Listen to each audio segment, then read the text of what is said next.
Hi, my name is Christy and welcome to my channel. We are going to be doing the first installment of what I'm calling Baking Challenge 2025. What I'm going to be doing is following the Reddit 52 Weeks of Baking. What they do is they post a challenge for every week of the year. I am a mom of a 2-year-old and I work full-time and have a couple side hustles as well, so I'm only going to be doing one a month because that's all I have the capacity for right now.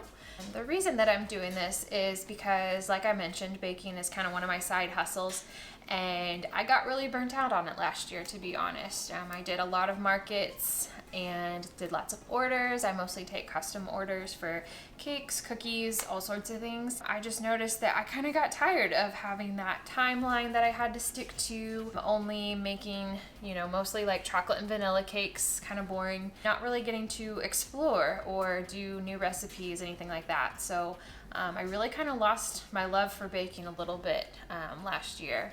And so through doing this challenge, my goal is to learn some new skills, try some new recipes, and just kind of do it for the fun of it and not for a business for a little bit. I'll still be, taking orders and maybe do a market here and there, but I really wanted to just kind of, find my passion for baking again. I'm going to be doing all new recipes to me. I may have done elements of them in the past, but never the whole thing together. So it's all going to be brand new, and hope you get to learn along with me. So the prompt I'm going with for this month, I had 4 to pick from. The one I'm picking is the Great British Bake Off Technicals. Every episode, if you haven't watched the show, they do a technical recipe that kind of challenges the bakers because they don't know what it's going to be beforehand. They don't get to practice. They just get handed a pared down recipe and have to figure it out. Thankfully, we have the whole recipe. In the future, if I do this again, I might do it timed, but today I didn't have that option. So, but we are going to be making Paul Hollywood's Devonshire Splits. So it's kind of like a sweet bun with a cream filling and some strawberry jam on the sides and then little strawberries on top. I sent my husband 4 technicals to pick from, and this is the one he said he would eat the most of, so that's what we went with. It was also probably the simpler of the other ones I picked. So first we start out with 335 grams of a strong flour, and what that means is just a flour with a higher protein content, so that's going to be something like your bread flour, and it's going to create a stronger bond with the gluten. Then we have half a teaspoon of salt, and 25 grams of caster sugar, but I'm using granulated sugar here just because that's what I have. Caster sugar, you might see called super fine sugar here in the US. It's just more finely ground than regular granulated sugar, but regular will work just fine. Then we've also got 9 grams of our fast action dried yeast and 215 milliliters of whole milk.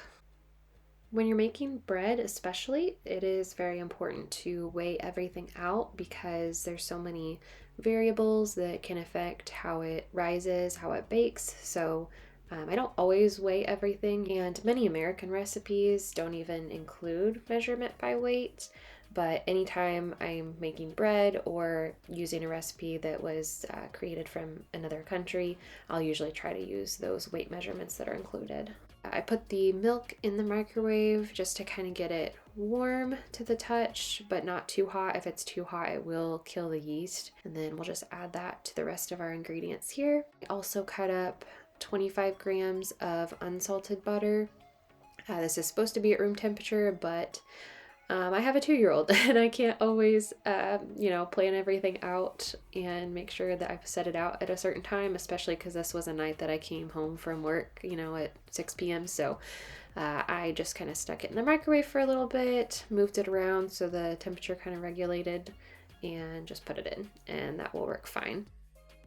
When I make dough, I like to start with the paddle attachment just to kind of get everything mixed together. Sometimes if you start with a dough hook, it doesn't quite grab everything off the sides, but I have this little flex edge beater, so kind of make sure everything gets mixed together, and then I like to switch over to the dough hook so that it can knead in the bowl.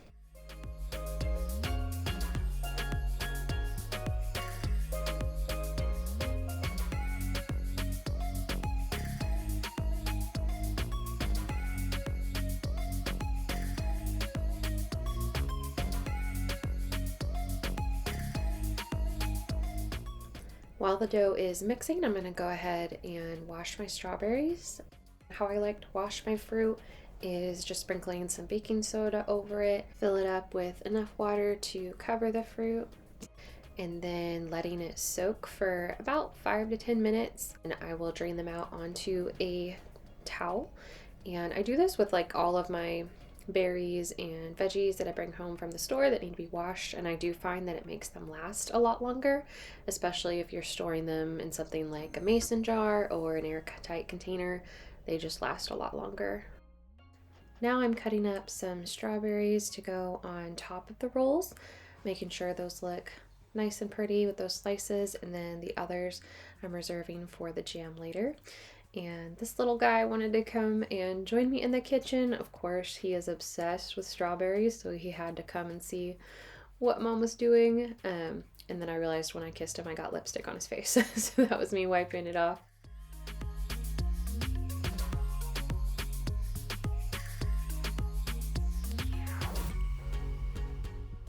It looks like our dough is finished kneading. It's nice and smooth and elastic, and it's not sticking to the sides of the bowl. Everything looks good and mixed together. It was in there for probably about 10 to 15 minutes.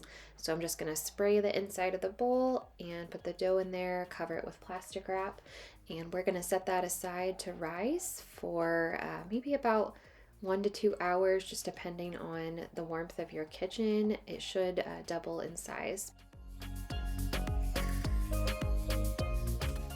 I've been trying to be better about taking my food scraps out to my compost bin.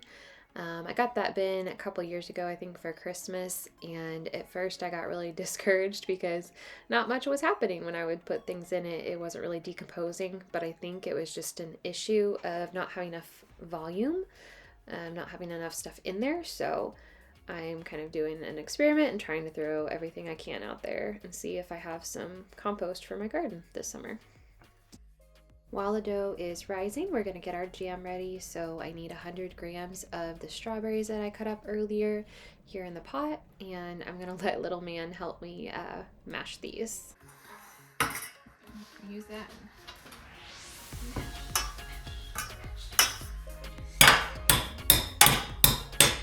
You're doing a good job. Keep going.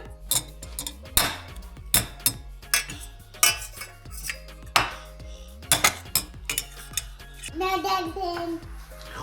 No dancing. No dancing.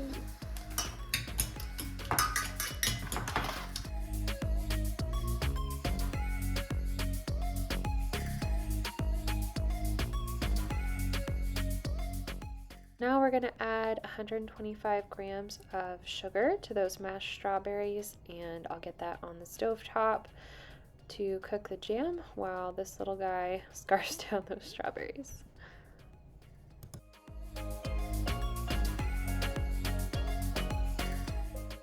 I knew this was going to be a busy evening for me, so the night before I prepped some dinner in the crock pot for my husband to put on while I was at work.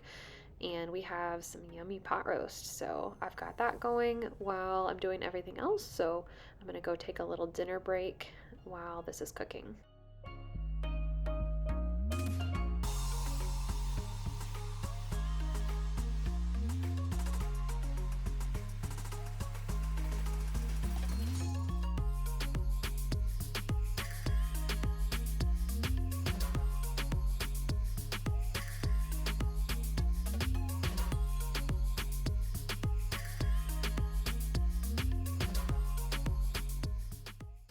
Looks like my dough has about doubled, so I'm gonna go ahead and punch it down, which is my favorite part. Should deflate a little bit here. Knocking all of that air back out of it. And then we have to divide it into 8 equal parts, and I'm gonna weigh it out so that they're all exactly uniform like they would in Bake Off. Okay, so the entire dough ball is 600 grams. So, and I need 8. Alexa, what's 600 divided by 8? 600 divided by 8 is 75. 75. So that's what I want each of my dough balls to be. right, now we're gonna shape all of these. And what we're gonna do is kind of just pull all the loose edges into a little bundle here. And then I'm gonna make a claw hand and just kind of roll that around so it tucks all the dough underneath itself. And then the top comes out looking nice and smooth. So we'll place that on our sheet and do it 7 more times.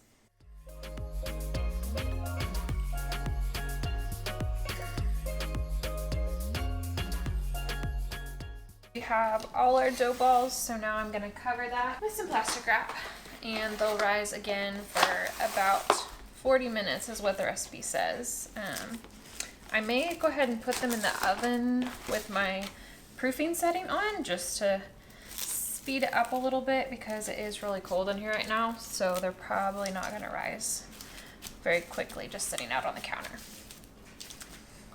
The dough is mostly done rising, so I'm gonna pull these out and then preheat my oven so we can get to baking. These look about doubled in size, so I'm gonna take that off. I've got the oven at, it says 400 Fahrenheit. I'm using my convection oven, which I found is about 10 degrees below whatever like the normal oven setting should be, so I'm gonna pop these in.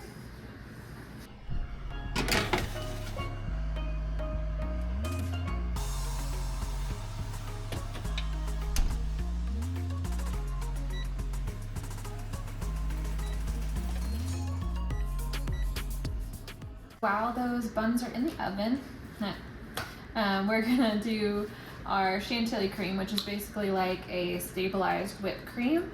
It's just got double cream, which in America is just heavy whipping cream, and then icing sugar, which is powdered sugar, and vanilla. So we need 400 mils of the cream, 15 grams of powdered sugar, icing sugar. Oh. I added just a little bit and it jumped up to 42 grams, so it's fine. It'll just be a little bit sweeter. I don't think there's really, I can kind of get it off the top here maybe. It's not going to help that much because I don't want to put wet powdered sugar back in the bag. And then we need our vanilla. And I'm assuming this is just going to be half a teaspoon. I don't really measure vanilla. A little bit, and then we're gonna whip this up. And I can smell those buns in the oven. They smell really good.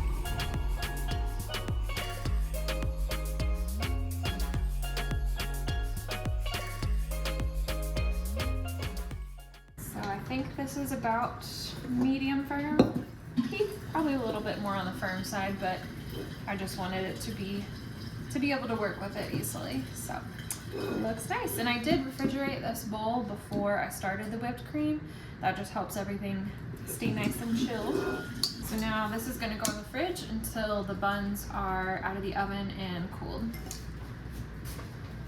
These just came out of the oven. They look great. I temped them with my instant read thermometer, so they're at 190, which means they should be cooked all the way through. There's some that my sealing of the ends didn't do such a great job. It is more of a dense dough than I'm used to dealing with, so it was kind of difficult to get it into that tight ball. So maybe next time if I made them, I would add a little bit more milk so that's a little bit softer. But they turned out great. They smell amazing. They're nice and golden brown. So I'm gonna move these over to our cooling rack, and we're gonna let them cool for maybe about 10-15 minutes until we slice them open and fill them. I figured the easiest way to get the cream in there would be to pipe it and then kind of smooth it over like they have it smoothed out in the picture. So I'm just gonna spoon this into a piping bag. If you don't know this trick, one way to get air bubbles out of a piping bag is to literally just swing it over your head like so, and it forces all of the air to come out. Just make sure you've got a good grip when you do that. I'm not gonna make this too big of a cut so I don't squeeze it all out, so I can still control it. Let's see, I'm gonna do the one that doesn't look pretty first and see how that turns out.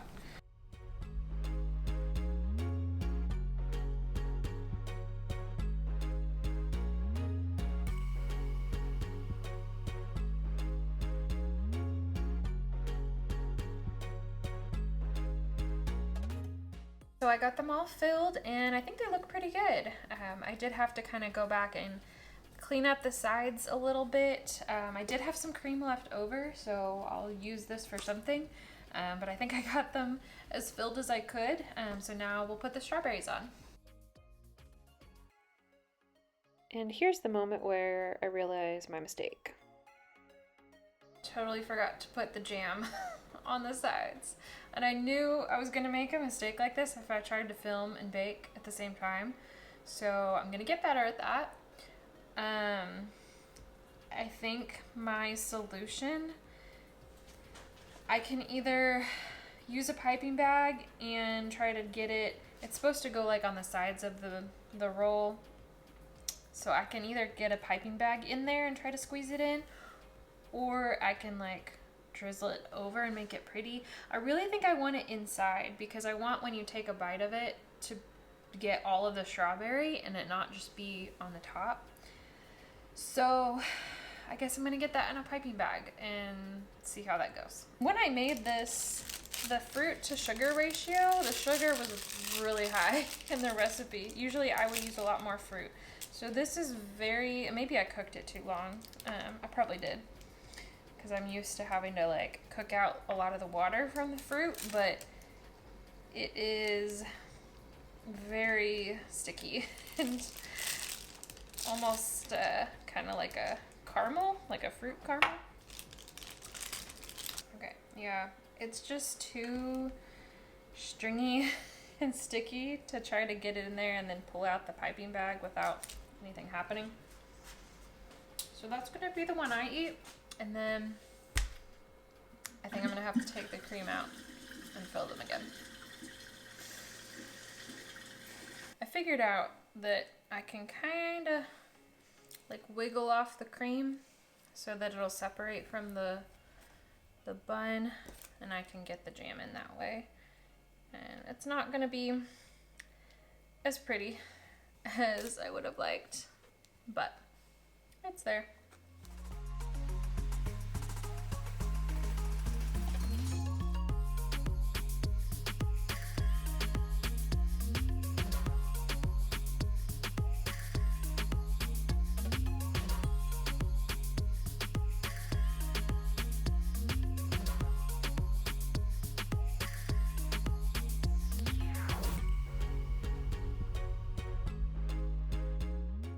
Here they are, the finished product. They don't look too bad, a little sloppy. I could definitely clean them up next time I make them, if I make them again.